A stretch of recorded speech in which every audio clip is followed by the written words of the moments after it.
Любовта.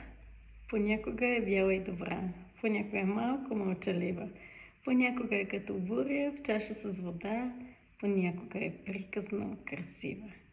Каквато и да е за теб вчера, днес и утре, а даже след това, любовта към себе си е най-важна на света.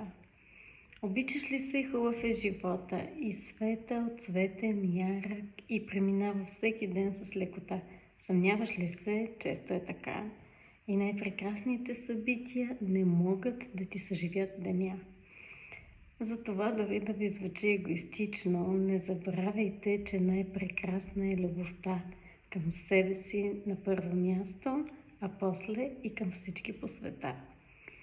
Любовта не е в думите изтъркани, а в дела. Одеяло, хапче, чай, когато болест те достигне, прегръдка, рамо и утеха, когато труден ден премине, и щастие, и грижа, и милувка във всеки миг от вечността. Обичаш ли се, два пъти по-силно ще обичаш човекът застанал до теб и хванал твоята ръка. А след това, какво ли?